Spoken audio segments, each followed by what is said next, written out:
A graça e a paz. Amém. É uma responsabilidade muito grande, né? No dia que nós estamos comemorando o Dia do Pastor. Antes de eu trazer a mensagem especificamente, eu gostaria de falar um pouquinho sobre o Dia do Pastor, né? Levantar cedo, acordar com o telefone relatando uma morte, criança nascendo, brigas de casais, filhos rebeldes, um chamado para orar pelas suas ovelhas. Não tem hora para dormir, pois tens tudo a terminar, e-mail a responder, retorno de telefonemas a dar.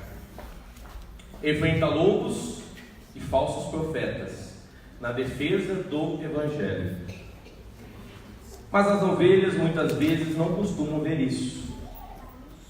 Tudo isso, pois o rebanho não é seleto.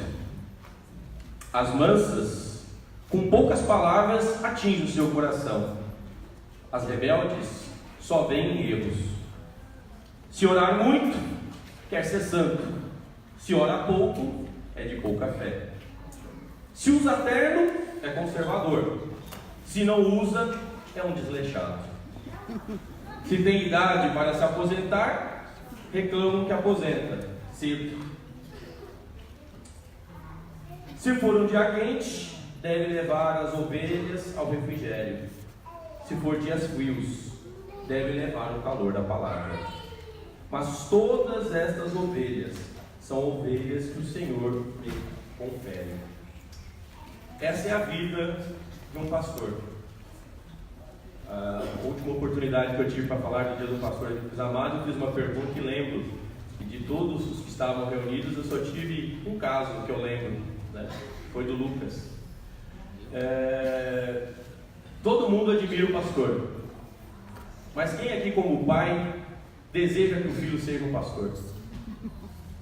Porque realmente nós sabemos o quão é difícil a vida de um pastor. Não lembra, Lucas? Você não falou isso? Lembro, mas eu lembro, há 2 anos, né? Falou sim, aí já mudou de ideia, já era o único que tinha dado mais. É que eu não lembro. Você não lembra, mas tem a gravação, tá? Tem a gravação, eu vou te mostrar. Pode mostrar. Mas o único que tinha já está desistindo, né? Porque está vendo a labuta que é a vida do pai como sendo o pastor. Eu não sei se os amados sabem como surgiu o Dia do Pastor. Uma forma bem simples, né? Existem vários dias, conforme algumas denominações, algumas igrejas, mas no nosso caso, os pastores batistas, há uma dúvida se começou especificamente no Rio de Janeiro ou na Bahia, né, as convenções e tal, mas foi algo em torno dos anos 50. E nessa data, sabe o que se fazia hoje? Tinha-se o chamado Dia da Junta Beneficência.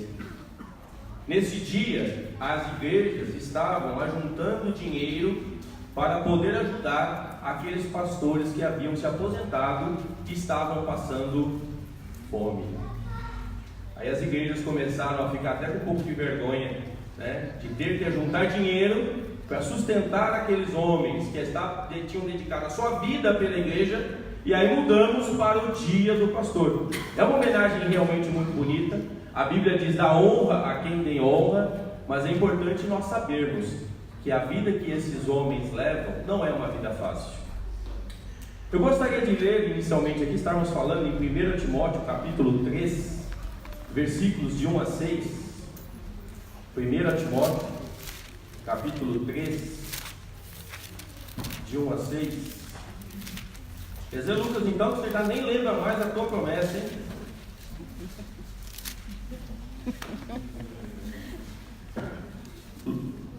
1 Timóteo 3,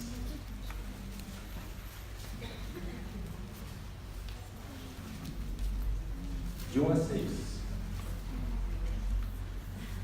Esta é uma palavra fiel. Se alguém deseja o episcopado, excelente obra deseja.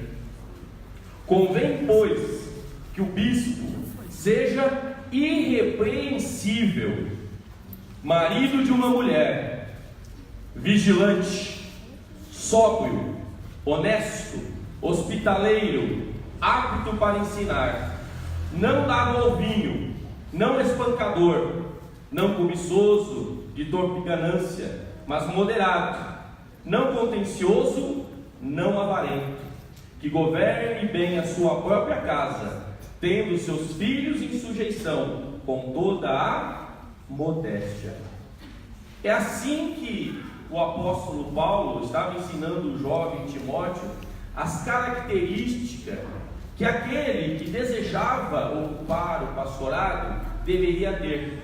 Ele diz: realmente é algo muito bom, você deseja uma obra excelente, mas você deve preencher algumas características. Se nós formos ler aqui os 6, que muitas vezes acaba causando confusão, o versículo 6 diz assim: não neófito, ou seja, que ainda se cobra que tem que ter experiência, né? A pessoa tem que ter experiência. Quando nós falamos sobre o pastor, eu gostaria que os amados dessem uma olhada na carta aos Hebreus, capítulo 13.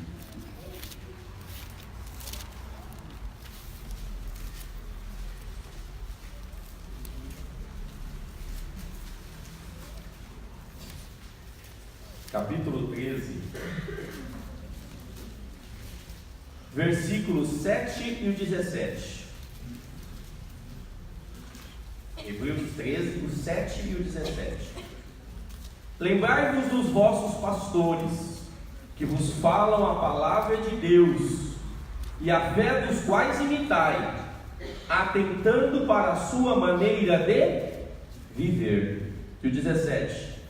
Obedecei a vossos pastores, e sujeitai-vos a ele, porque eles velam por vossas almas, como aqueles que hão de dar conta delas, para que o façam com alegria, e não gemendo, porque isso não vos será útil.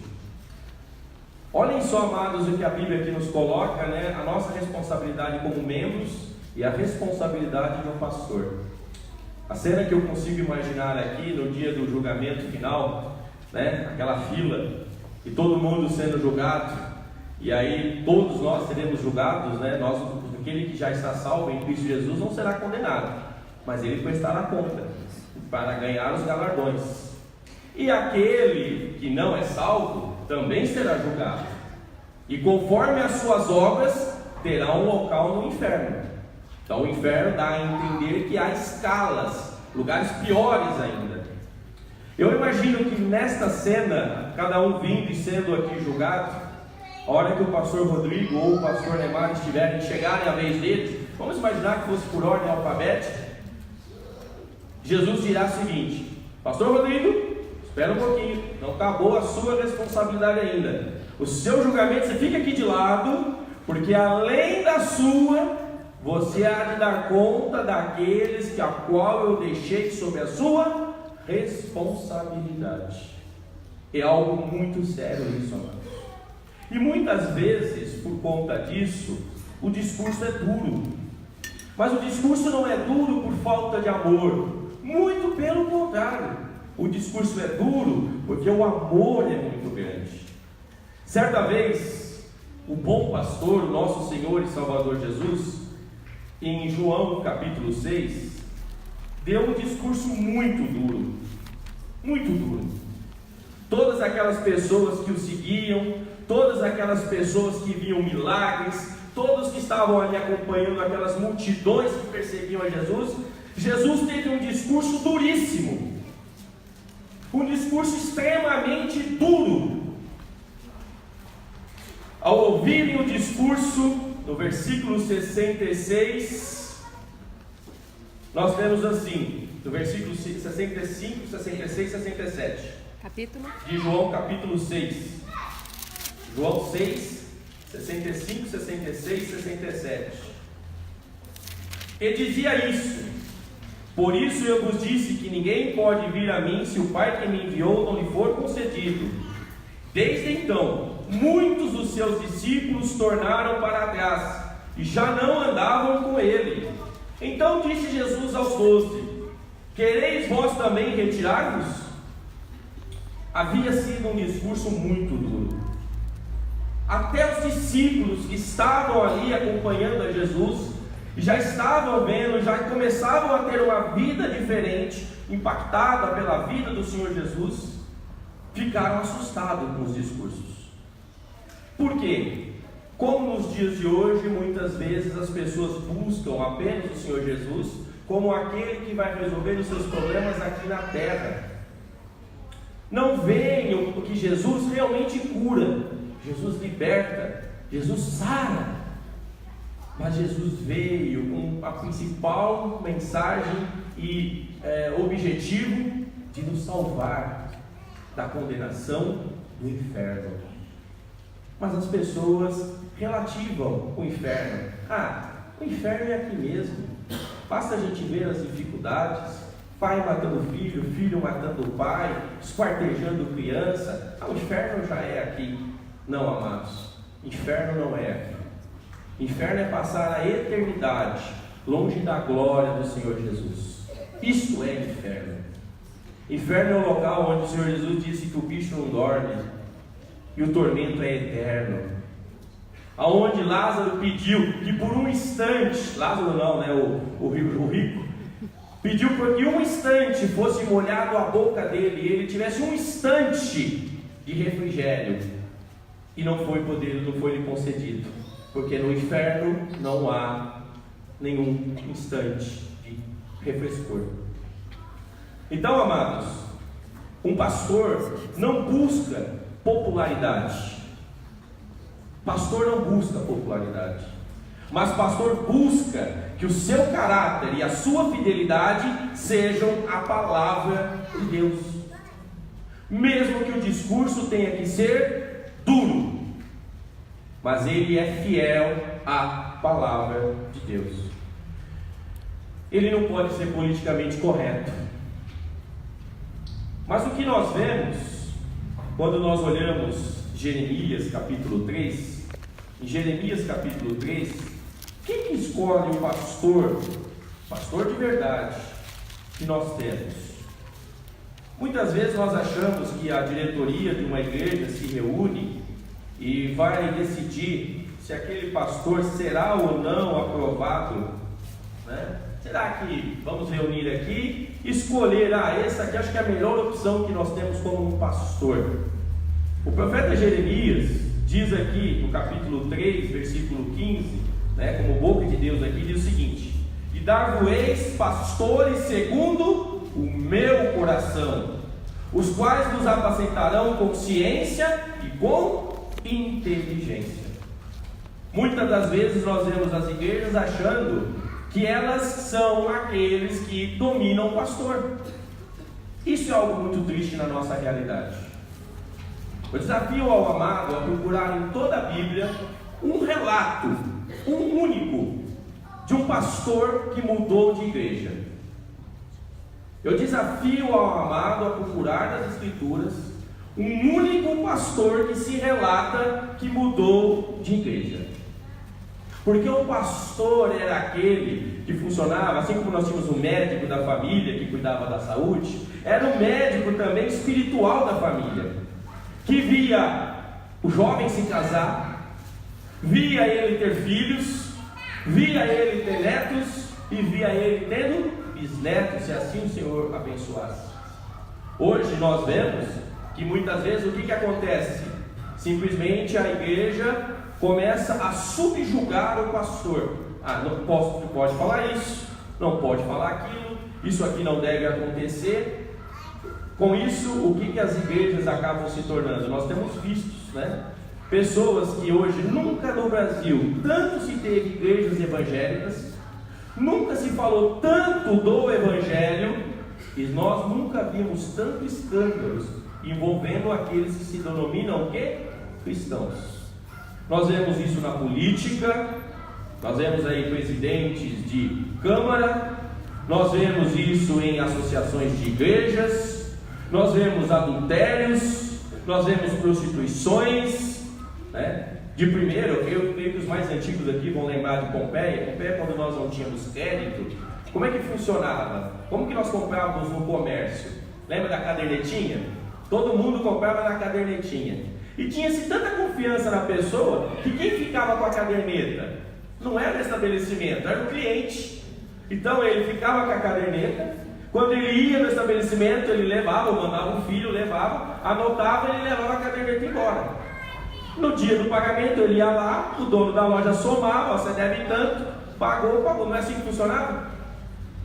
Se a pessoa chegasse numa cidade como Pompeia, há 20, 30 anos, e dissesse que era um cristão, abria-se as portas daquele comércio, não preciso conhecer ninguém, só de o senhor dizer que o senhor é cristão, tem aqui crédito, não preciso conhecer a sua história. Hoje, se você falar que é um cristão, aí eles vão te pedir 2 fiadores, um fiador para o seu fiador. Outro dia, isso não é mentira, caminhando com o pastor Rodrigo, ele estava me relatando que certa vez ligaram para ele oferecendo um cartão de crédito. Pastor, é legal, né? Então tá, vou conhecer a ficha tal aqui, né, pastor? Aí ele falou, qual a sua profissão? Pastor. Ah, não, para pastor a gente não libera cartão de crédito, porque o índice de caloteiro é absurdo. Lembra-se disso? O evangelho, amados, tem sido escândalo entre as pessoas. Por isso, amados, pastores hoje não têm mais se preocupado com as suas ovelhas, mas pastores têm se preocupado apenas com a lã. Pastores só querem hoje a lã. E muitas vezes nós nas igrejas fazemos isso. O discurso é duro, não vou à igreja. Ah, aquilo ali falou para mim, eu não gostei do que o pastor falou. Mas está nas escrituras? Está. Em vez da gente ter um coração constrito, um coração quebrantado, para mostrar que algo está de errado na minha vida, eu simplesmente, o que me faço da igreja, me afasto. Vem uma palavra dura, simplesmente não vou mais à igreja, porque o pastor falou algo que eu não queria. Eu gosto que o pastor fala de festa. Eu gosto que o pastor me fale que Deus me ama e vai servir todos os meus sonhos, Isto é pregação que enche a igreja. Mas quando você vai falar do verdadeiro evangelho, a pessoa não quer ouvir. Então o verdadeiro pastor tem os seus valores, totalmente na dependência de Deus. Ele se reconhece como não autossuficiente, mas totalmente dependente da misericórdia de Cristo. Os seus valores não estão para as igrejas se estão enchendo ou não. Se estão enchendo de membros ou não é isso que faz diferença o verdadeiro pastor segundo a Bíblia. Mas sim, quantas almas foram transformadas. Ele não conta a quantidade de pessoas, ele conta a quantidade de almas transformadas ao Senhor Jesus. É isso que lhe move, a paixão por almas, não por quantidade de membros. Portanto, ele não é um animador. Ele não sobe aqui para animar, ou para inflar o ego, ou para falar aquilo a qual eu busco, ou a qual o meu ouvido quer ouvir. Ele sabe que ele é pequeno, ele sabe que ele é frágil, mas ele sabe também que ele serve a um Deus que é capaz de fazer todas as coisas, é um Deus do impossível. Por isso o seu chamado é para pastorear, e não para gerenciar um CNPJ que nós temos. Realmente ser pastor não é nada fácil.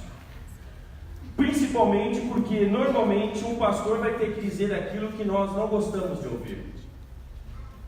Porque a Bíblia, amados, ela vai confrontar a nossa vida. E nós não gostamos de ser confrontados. Nós não gostamos. Alguém aqui gosta de ser contrariado? Alguém gosta? Imagina o marido chega em casa, a mulher já reclama disso. Ou vice-versa. Nós não gostamos em nada. Agora vem uma pessoa de fora ainda e vai lá e te quer contrariar. Mas espera aí, ele não faz isso? Quer dizer, a pessoa começa a olhar para a vida da pessoa e não o que a Escritura diz. Muitas vezes nós estamos ouvindo um culto e pensamos o seguinte: puxa vida, quem precisava estar aqui era o fulano para ouvir isso, Nós não entendemos que o Evangelho é para mim. Sabe o que é maturidade cristã? É o dia que eu estou dentro da igreja e olho para frente, não vejo quem está falando, só ouço uma voz, e quando eu olho para o lado, eu não vejo ninguém. Então eu recebo aquela mensagem como sendo para mim, e não a meu marido que precisava estar ouvindo isso, a minha esposa que precisava estar ouvindo isso. Amados, pastor não é fácil. Em 2 Timóteo, capítulo 2, 2 Timóteo, capítulo 4,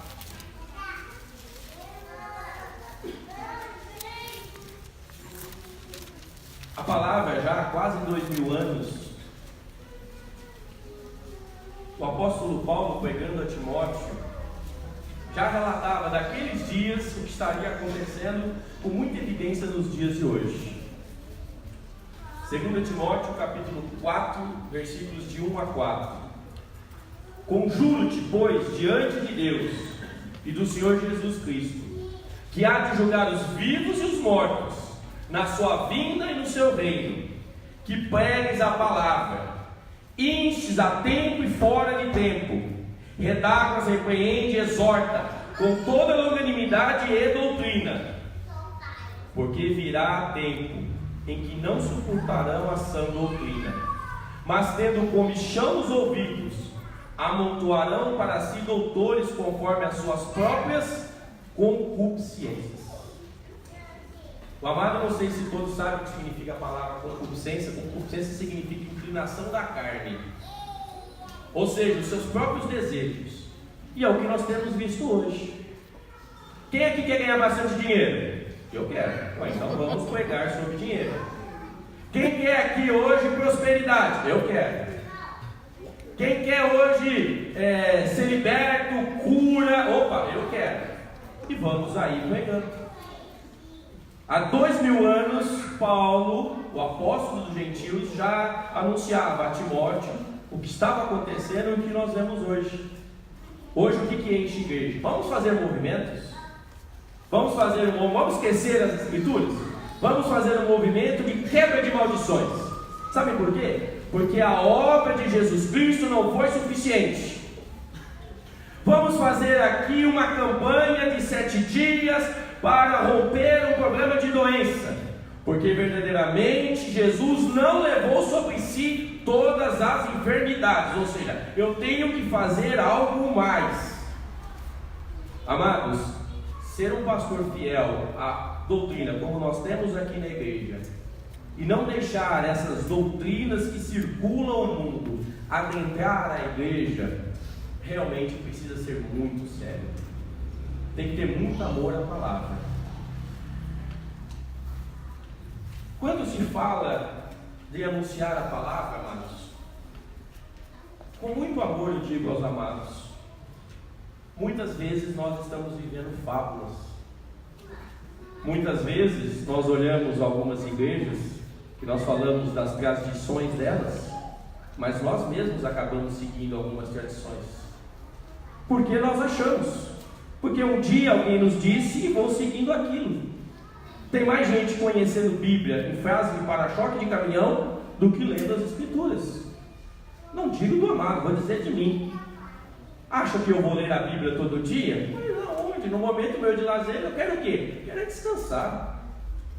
E com isso eu vou criando na minha cabeça o que eu acho que é Deus. Esse torna-se o perigo. Você cria um Deus que não é o Deus da Bíblia. Você começa a definir Deus, ou estabelecer o que Deus deve estabelecer, ou o que Deus acha que é certo, pela sua consciência.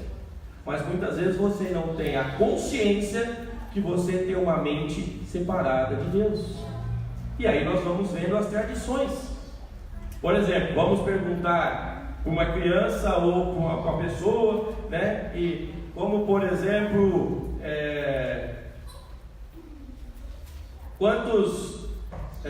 quantas pessoas, nós falamos isso hoje de manhã, quantas pessoas estavam lá no nascimento de Jesus? Quantos foram os que vieram trazer presente?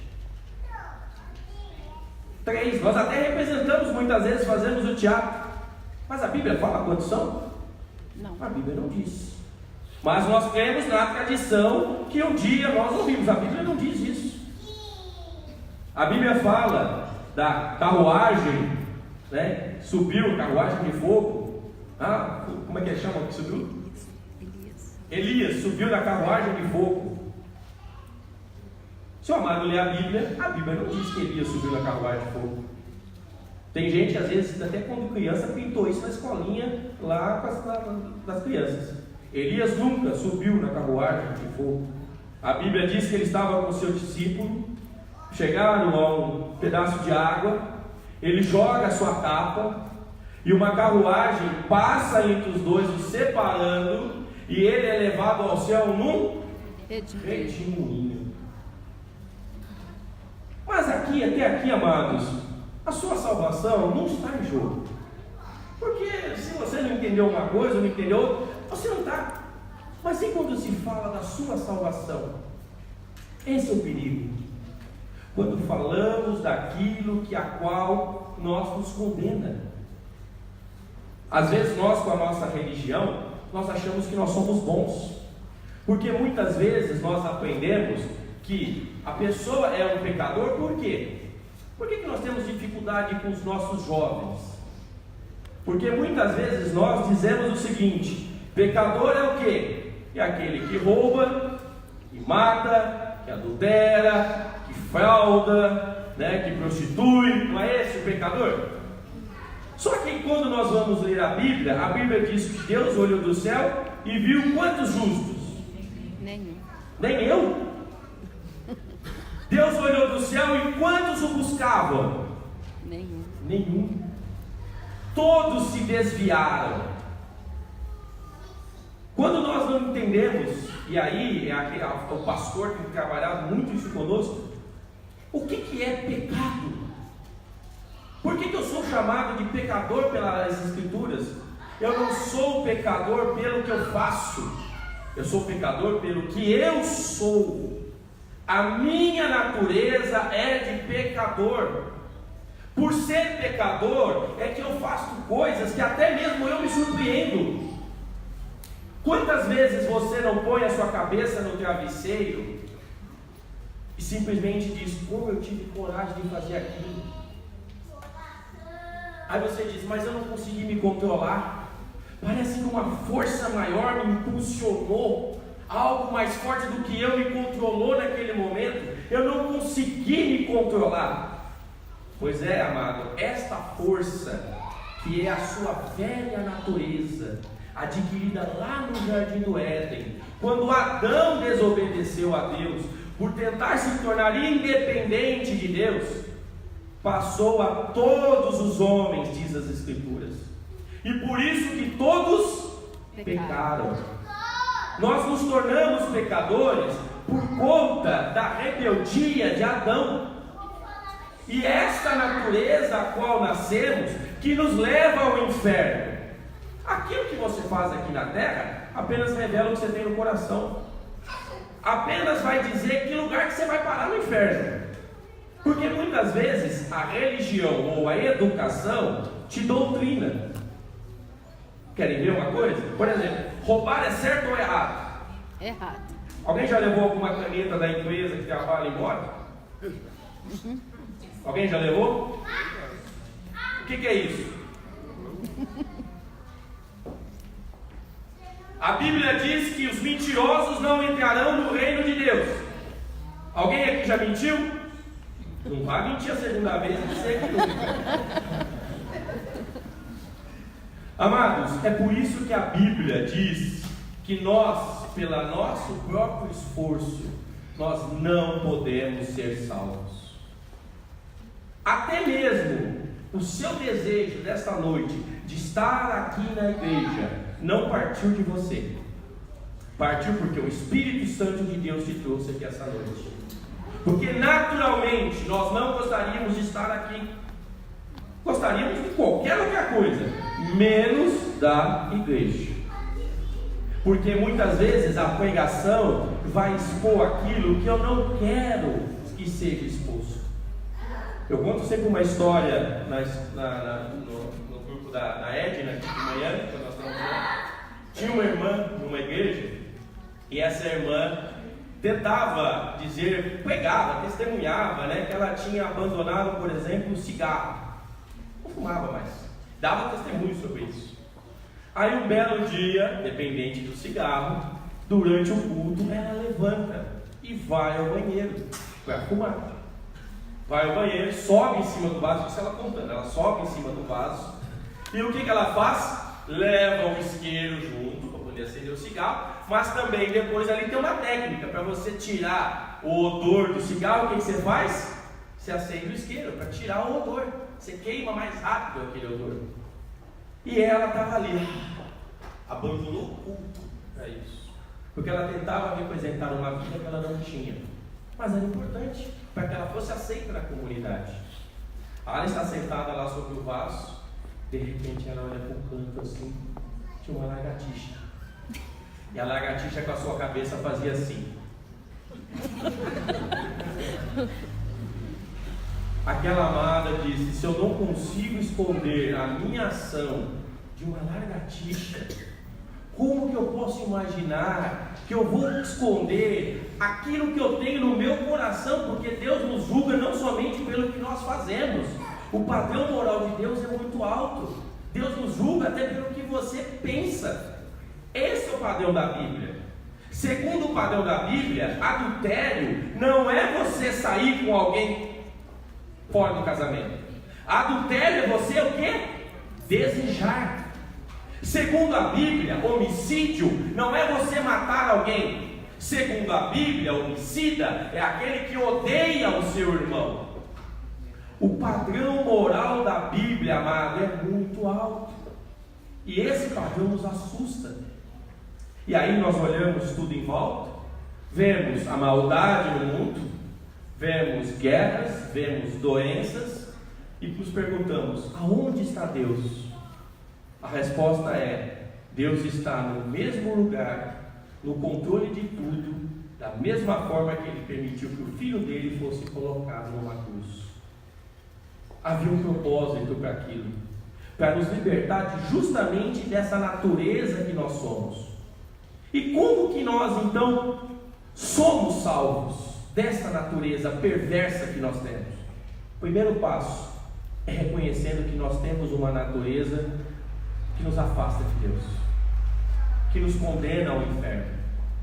E quando nós temos essa consciência e esse reconhecimento despertado pelo Espírito Santo, o que acontece? Nós clamamos por misericórdia.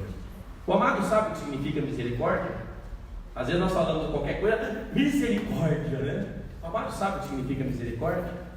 Misericórdia significa você dizer a Deus: não me dê aquilo que eu mereço. Misericórdia é algo muito sério. Você reconhece que você merece o inferno, mas você pede a Deus: não me dê isso. Eu reconheço que eu sou merecedor do inferno, mas não me dê isso, meu Deus. Isto é misericórdia. E quando se tem um coração quebrantado, a Bíblia diz que Deus não rejeita. Então o primeiro passo é o arrependimento. Quando vem o arrependimento, as Escrituras se revelam a nós. É maravilha que a turma da ED, nós estamos estudando esses dias aqui, a última semana, né, da vida de Jesus aqui na terra, né? Aquela semana entre o domingo que antecede a sua morte, começa até o da sua ressurreição. O interessante, amados, é que Deus vai se revelando. Vamos ler, por exemplo, o que já estava escrito, por exemplo, pelo profeta Ezequiel, capítulo 36. Nós temos falado, né, na reunião aqui de manhã, essa questão de Deus estar se revelando, tanto o pastor na escola dominical quanto na sala da Bíblia, sobre essa revelação de Deus. O profeta, por exemplo, Ezequiel, no capítulo 36, a partir do versículo 23, diz assim, Ezequiel 36, a partir do 23: eu santificarei o meu grande nome, eu que fui profanado entre os gentios, o qual profanaste no meio deles, e os gentios saberão que eu sou o Senhor, diz o Senhor Deus, quando eu for santificado aos seus olhos. A partir agora do 24, eu gostaria que os amados se atentassem ao tempo dos verbos e vejam que é tudo Deus fazendo. Veja isso, amados, que evangelho é diferente de religião. É Deus fazendo, é viver na dependência. Eu vos tomarei dentre os gentios, eu vos congregarei de todas as terras, eu vos guiarei para a vossa terra. Então aspergirei água pura sobre vós, e ficareis purificados de todas as vossas imundícias, de todos os vossos ídolos vos purificarei. Eu, diz a Bíblia aqui, dar-vos-ei um coração novo, e porei dentro de vós um espírito novo. Tirarei da vossa carne o coração de pedra, e vos darei um coração de carne. E porei dentro de vós o meu espírito, e fareis com que andeis nos meus estatutos, e guardeis os meus juízos, e os observeis. Olhem bem o tempo do verbo. Todo o trabalho é de Deus, e nós sabemos que Ele realizou isso em Cristo Jesus. Ele nos chama, Ele nos separa, Ele nos purifica, Ele tira a velha natureza que tínhamos. Ele chama de velho coração de pedra. Tira o coração de pedra, coloca o coração de carne, e aí com um novo coração Ele faz o quê? Coloca o seu espírito. Depois de você receber um novo coração e você receber o Espírito Santo de Deus, o que diz aqui no versículo 27? Porém dentro de vós o meu espírito, e fareis com que andeis os meus estatutos, e guardeis os meus juízos, e os observeis. Qual que é o que Deus estabelece? Você só consegue obedecer a que Deus disse depois de ter a troca do seu coração. Antes disso, você tem o que? Religião. Hoje o pastor usou uma frase aqui de Calvino, que justamente estava falando sobre isso aqui. Depois que o Espírito Santo habita em você, se você tentar fazer algo errado, vem a espora, te corrige. Quem vai te conduzir você só vai ter condição de observar o que Deus disse após ter a troca do coração. Porque somente após a troca do coração você vai receber uma nova natureza. Não mais a natureza dependente de Adão, mas agora uma natureza totalmente dependente de quem? De Cristo Jesus. Salvação não é um processo, salvação é um ato único. Deus tira o coração teu ruim, coloca um coração novo, e de imediato põe o Espírito Santo nele, e a partir desse momento Ele te capacita a viver segundo o Evangelho. Jeremias, no capítulo 31, tá? Esses profetas de Deus aqui, estamos citando aqui pregadores, Alguns aqui viveram, por exemplo, Ezequiel era jovem quando Jeremias já estava ali pregando. Eles têm mais ou menos um período ali que eles vão se encontrar, um sabia o que o outro estava pregando. Mas leia Jeremias 31:3. Jeremias 31:3 diz assim, o profeta Jeremias falando ao povo: há muito que o Senhor me apareceu dizendo, porquanto com amor eterno te amei, por isso com benignidade te atraí.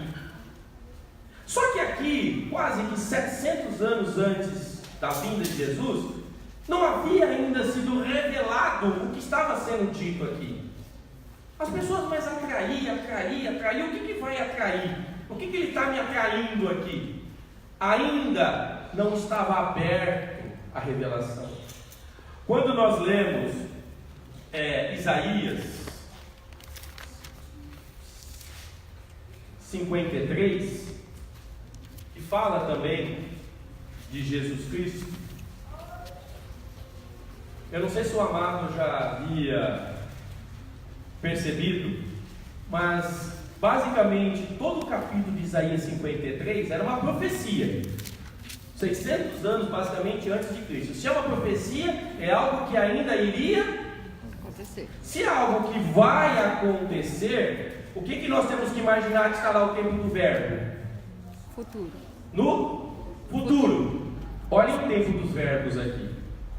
E aí você vai ver como, você vai lembrar do texto que diz que o cordeiro já foi morto desde a fundação do mundo. Isaías 53, falando de Jesus, diz assim: quem deu crédito à nossa pregação? A quem se manifestou o braço do Senhor?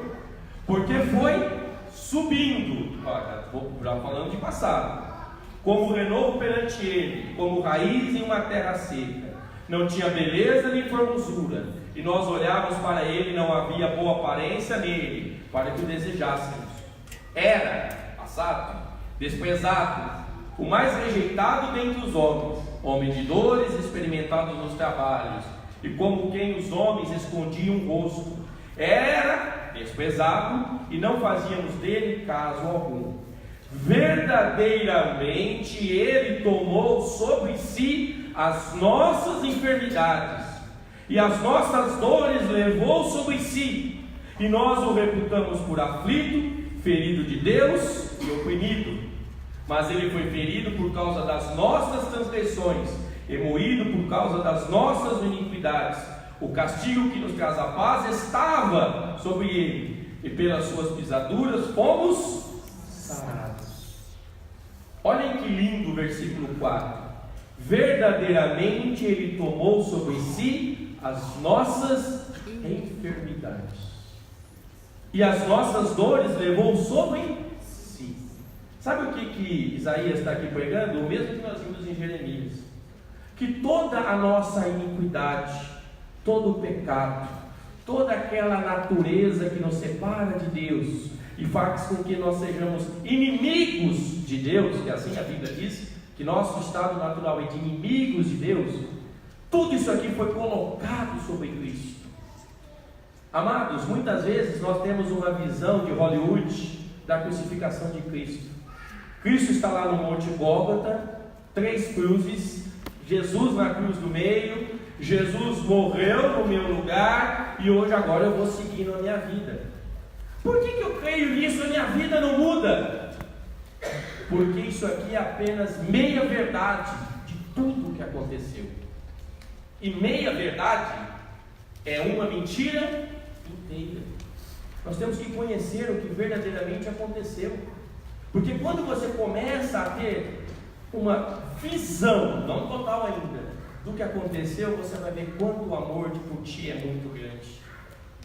E quanto Jesus sofreu por amor a você, por mim, por nós. Como voluntariamente Ele desejou e nos amou.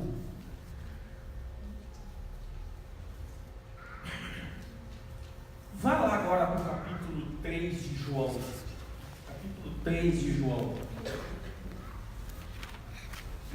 Aqui nós temos um encontro de Jesus,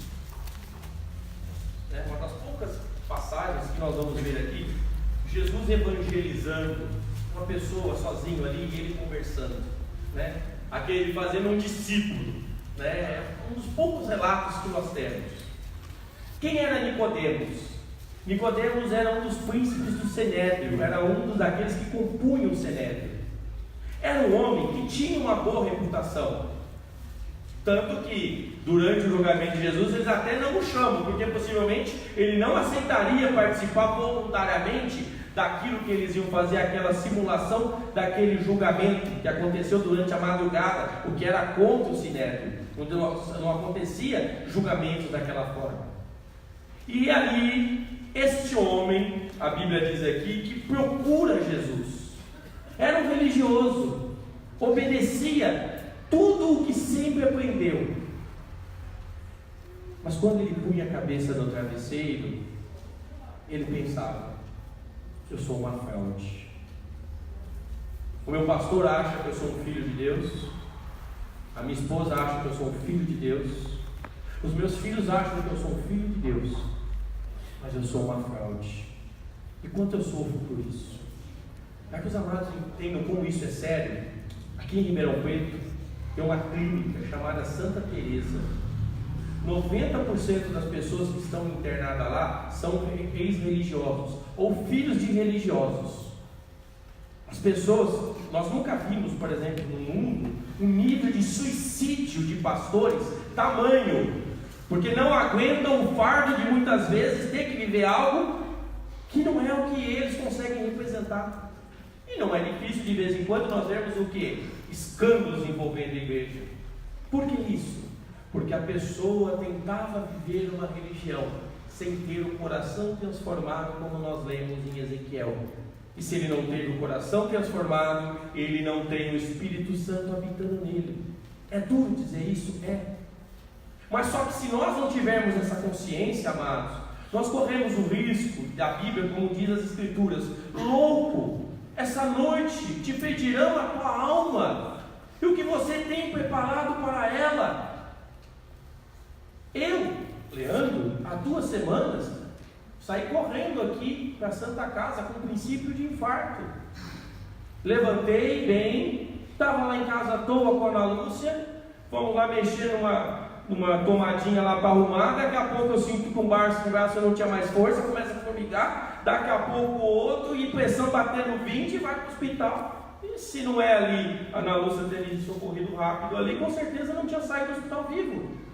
Tinha levantado, tinha tomado meu café da manhã. E aí? Quando que nós sabemos qual é o número da nossa ficha, a chamada? Nós não sabemos. Então é algo muito sério, amados. O que você tem preparado para a sua alma? Te pedirão a conta, e aí? E aqui nós vemos que esse homem Nicodemos era um religioso, e ouvia falar do Evangelho, ouvia Jesus pregando, mas ele via que Jesus pregava algo diferente de tudo aquilo que ele havia aprendido. E ele busca Jesus de noite. Alguns teólogos dizem que ele buscou escondido porque não queria ser visto. Outros dizem que ele buscou porque ele já não conseguia dormir, porque aquilo ali compulsava o coração, ele queria entender aquilo. A Bíblia não relata qual é o motivo, mas a Bíblia diz que de noite ele foi buscar a Jesus. E nós vamos ver aqui Jesus evangelizando. Olha o que Jesus disse. Capítulo 3 de João: havia entre os fariseus um homem chamado Nicodemos, príncipe do judeu. Este foi ter de noite com Jesus e disse: Rabi, bem sabemos que é mestre vindo da parte de Deus, porque ninguém pode fazer esses sinais que tu fazes se Deus não for com ele. Jesus respondeu e disse: na verdade te digo, aquele que não nascer de novo não pode ver o reino de Deus. Disse-lhe Nicodemos: como pode um homem nascer sendo velho? Pode porventura tornar a entrar no ventre de sua mãe e nascer? Jesus respondeu: na verdade te digo, que aquele que não nascer da água e do Espírito não pode entrar no reino de Deus. O que é nascido da carne é carne, e o que é nascido do Espírito é Espírito. Não te maravilhes de eu ter te dito: necessário vos é nascer de novo. O vento assopra onde quer. Espiritual. Todos nós aqui, com certeza, se você já é adulto e você for olhar o seu passado, vai ter coisas que você se arrepende de ter feito. E com certeza você se diz: se eu tivesse uma oportunidade eu faria algo diferente. Eu não tinha tomado essa decisão. Pois justamente é isso que a salvação te faz. Quando a Néia citou inclusive aqui: se alguém está em Cristo, nova criatura é. As coisas velhas já passaram, eis que tudo se fez novo. Olha que refrigério, amados. Eu não carrego mais a culpa do passado. É isso que a salvação vem fazer. É isso que o Jesus está lhe prometendo. Mas como ele faz isso? Nós vimos lá falando de atração, lá de Jeremias. Nós vimos aqui levando sobre ele Isaías falando. Como isso acontece? No mesmo Evangelho de João, capítulo 12, aqui na sala da L, nós estamos estudando aqui. Aqui começa inclusive o domingo anterior à ressurreição. No domingo anterior à ressurreição é o dia que o Senhor Jesus escolhe para revelar o que é que ele estava falando de atração. E ele, aqui vem a condenação sobre Satanás. Se os amados lerem capítulo 12, nós vamos ver que alguns gregos estavam ouvindo falar de Jesus, estavam vindo para a Páscoa, queriam conhecer Jesus, e aí eles começam a pedir para conhecer Jesus, começa lá um alvoroço de pessoas, e aí Jesus ouve uma voz do céu, o Pai fala com ele, as pessoas ouvem algum barulho, alguns dizem que é trovão, outros dizem que um anjo vos falou, e Jesus fala: olha, isso que vocês acabaram de ouvir, não foi para mim, mas foi Deus falando por amor a vocês, tá? Isso é o capítulo 12, e aí, a partir do versículo 30, capítulo 12, Jesus fala, né? Não, Jesus respondeu e disse: não veio essa voz por mim, mas por amor a vós. Agora, a partir desse instante, é o juízo deste mundo. Agora será expulso o príncipe deste mundo. Quem é o príncipe deste mundo? Satanás. Aqui é a condenação de Satanás. Quando ele condena Satanás, versículo 32, ele revela, como se estivesse abrindo aquilo que foi oculto durante toda a criação. Ele diz assim no versículo 32: e eu, quando for levantado da terra, se referindo à sua morte de cruz, todos atrairei a mim mesmo. Amados, Jesus não morreu apenas no seu lugar. Ouça bem isso. Que o Espírito Santo te revele isso no coração. Jesus não morreu apenas no seu lugar. Quando você olha com o olhar físico, é isso que você está vendo. Mas quando você olhar com a fé, com os olhos da fé, o que está acontecendo é que você está sendo atraído ao corpo de Cristo. A Bíblia não diz que Jesus foi feito maldito por nós? Porque todo o pecado, toda a iniquidade, toda a lascívia, toda a mentira, toda a doença, Jesus Cristo atrai ao seu corpo. Por que ele usa a expressão atrai? Porque é o conceito do imã. Se você, os meus amigos aqui, os mais da minha idade aqui, lembra que os jovens já não brincam muito com isso, mas gostavam de brincar com alto-falante quando vem estourava o alto-falante do carro, lembra, Paulão? A gente catava o alto-falante, arrancava o imã e ia brincar com o imã. Se você tentar pôr o imã com a mesma polaridade, um próximo do outro, o que acontece? Você não consegue colar o imã. Se você vira o imã e põe polaridade diferente, o que acontece? O que acontece, Damião? Ele cola. Aqui é polaridade diferente, porque quem é que está na cruz? O Santo dos Santos. E quem que ele atrai? Esta porcaria aqui, que é digno do inferno, mas por amor a mim, ele me atrai ao corpo dele. A partir do momento que ele nos atrai ao corpo dele, ele foi feito o quê? Pecado por nós, não pecador, porque ele passa a ter um corpo impregnado de pecado. Todo o pecado da humanidade é colocado sobre ele, o pecado de antes, o nosso pecado que nascemos depois, porque Deus é eterno, tá? Deus não vive na eternidade, Deus é eterno. Tudo foi colocado sobre Jesus. Por isso que o rosto de Jesus se transfigura, por isso que o céu se fecha, por isso que no Salmo 22, Jesus clama a Deus e ele ouve o quê? O silêncio do céu, porque ali havia um corpo impregnado de pecado, por amor a nós. Mas voluntariamente Jesus Cristo o que faz? Entrega o seu Espírito e morre. Se eu estava em Jesus, se Jesus me atraiu, e se Jesus morreu, o que aconteceu com a minha velha vida? Morreu. Se o amado quer ver isso com mais clareza, leia Romanos capítulo 6. Veja Paulo pregando aos romanos. Paulo não vai pregar aos romanos falando: olha pessoal, lá em Jerusalém aconteceu o seguinte, tinha lá um monte, Gólgota, colocaram 3 cruzes, Jesus no meio, um bandido de cada lado, e Jesus morreu por você, e agora você segue a sua vida. Não é isso que Paulo prega. Veja Romanos 6,6.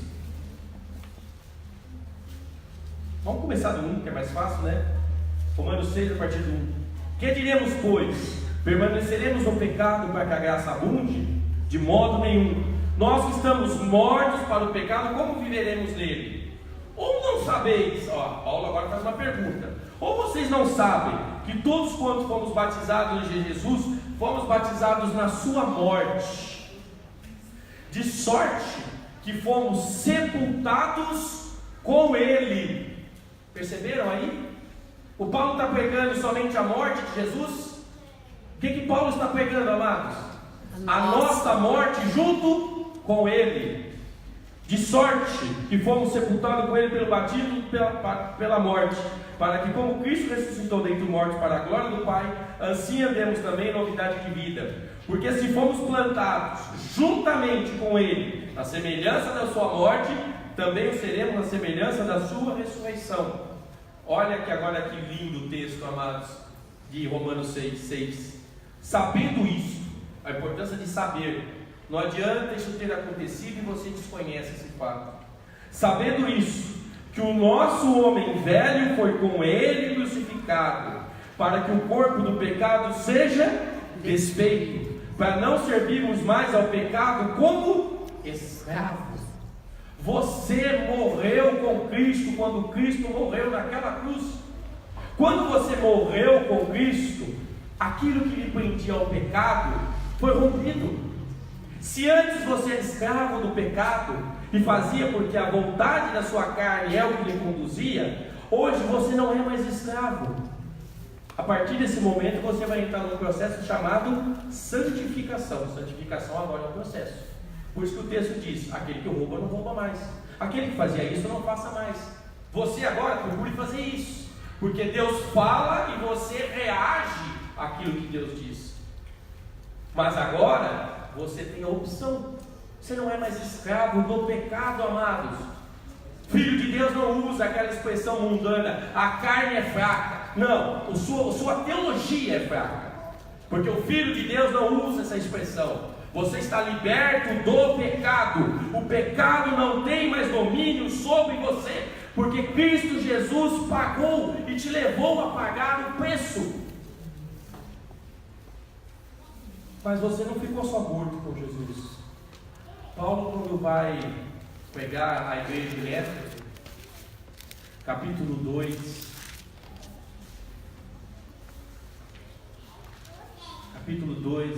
da carta aos Efésios,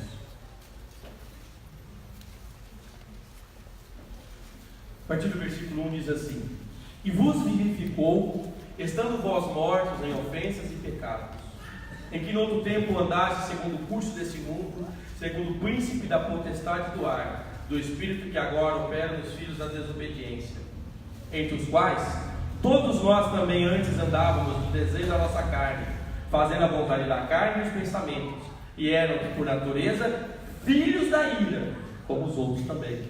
Mas Deus, que é riquíssimo em misericórdia, pelo seu muito amor com que nos amou, estando nós ainda mortos em nossas ofensas, nos vivificou juntamente com Cristo. Olha o 6: e nos ressuscitou juntamente com Ele, e nos fez assentar nos lugares celestiais em Cristo Jesus. Se eu morri com Cristo e eu ressuscitei com Cristo, eu morri e nasci de novo. É isso que estava sendo pregado a Nicodemos.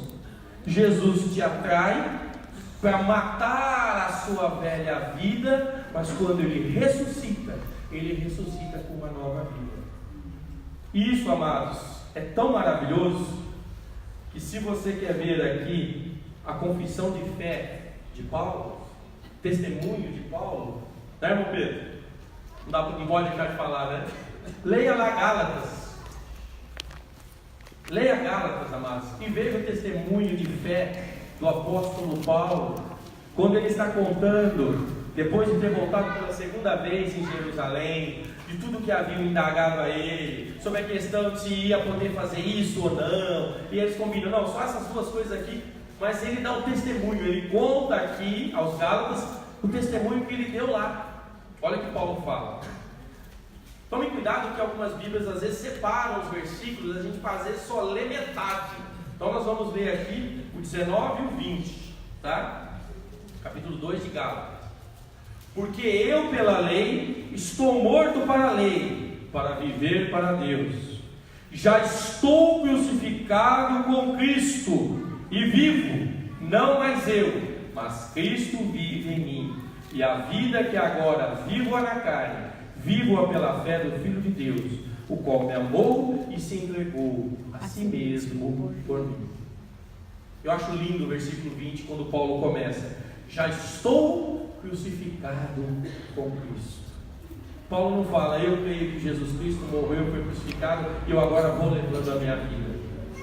Então, amados, quando se fala de ser pastor, tem que anunciar esta mensagem, e tem que anunciar a verdade, escancarar ao meu coração a minha verdadeira realidade espiritual, que muitas vezes me acho bonzinho, boa reputação, pago os meus impostos, faço tudo direitinho, e aí vem o pastor com todo o amor e diz: amado, com tudo isso que você está fazendo, você ajunta tudo isso, põe no pacote para queimar junto no inferno quando você descer, porque com toda a tua bondade você vai afundar no inferno. E de repente, uma pessoa que teve uma vida aqui na terra totalmente devassa, mas aquela pessoa tem uma vida transformada, amados. Essa pessoa, nós temos vários casos na Bíblia. Quando a pessoa verdadeiramente tem um encontro com Jesus, a vida dele é transformada, é quebrado. A pessoa não consegue viver mais, sabe por quê? Porque a vida que agora habita nele é a vida de Cristo. E se isso é uma verdade na sua vida, para encerrarmos, volte lá em Ezequiel. E aqui você tem o teste da fé. Nós vimos aqui Deus falando, né? Tiraria o coração de pedra, daria um coração de carne, colocaria o Espírito dele e faria com que a gente pudesse observar os estatutos. Vimos aqui que isso é feito como? Crendo que Jesus me atraiu ao corpo dele, me fez morrer e ressuscitar ao terceiro dia para uma nova vida. Agora sou um bebê, vou continuar errando. Mas eu esqueço das coisas que fiz no passado? Não. Mas quando você lembrar do passado, veja o versículo 31 de Ezequiel, capítulo 36. Esse aqui é o teste do verdadeiro Filho de Deus. Então vos lembrareis dos vossos maus caminhos, dos vossos feitos, que não foram bons, e terei nojo em vós mesmos das vossas iniquidades e das vossas abominações. Se você realmente é um filho de Deus, experimentou a verdade da graça, quando você se lembra do seu passado, você fala: como Deus me amou, porque eu tenho nojo daquela pessoa que eu era, mas Ele me deu uma nova vida, e essa vida a partir de agora eu quero viver para quem? Para a honra e para a glória do Senhor Jesus. Porque se eu não tenho, amado, aqui na terra prazer de viver para Ele, o que você quer fazer no céu na eternidade? Se você acha que as coisas aqui do mundo são mais importantes, se você acha que ouvir o Evangelho, o aprender de Jesus, se parecer cada vez mais com Ele, se você acha que isso é perda de tempo, para que ir para o céu? Para quê? Porque no céu nós estaremos cada vez mais aprendendo do Senhor Jesus, cada vez mais entendendo e Ele se revelando a cada vez cada vez mais nós estaremos o adorando, cada vez mais estaremos cantando a Ele em adoração. Então, se eu não tenho prazer na igreja, se eu não tenho prazer de servir ao Senhor, verdadeiramente eu não sou um filho de Deus. Verdadeiramente, se a morte chegar e chegar a hora de ceifar, e nós não sabemos quando é, e eu falo com os amados, eu passei apurado no hospital. Na luz, chegou uma marca lá do meu lado, eu não conseguia segurar o braço, não tinha força, só sentia dor terrível. E a minha oração era: meu Deus, eu acho que o Senhor vai me levar, eu creio na tua palavra, mas a minha vontade seria de ficar aqui mais um pouco, mas que faça a sua vontade. Nunca tinha tido nada e quase parti. Não fui, sabe por quê? Porque com certeza Deus tinha um propósito para que eu estivesse aqui essa noite, para que estivesse te falando isso, com todo amor e toda misericórdia. Não sei o que vai ser da minha vida amanhã, mas a Bíblia, a palavra de Deus diz o seguinte: quando ouvires a palavra de Deus, não endureçais o vosso coração, como fizeram vossos pais. Não tenha o coração duro, amados. Não permita isso. Amém? Que Deus tenha misericórdia de nós e o seu Filho Jesus Cristo se revele através do Espírito Santo nas nossas vidas. Amém.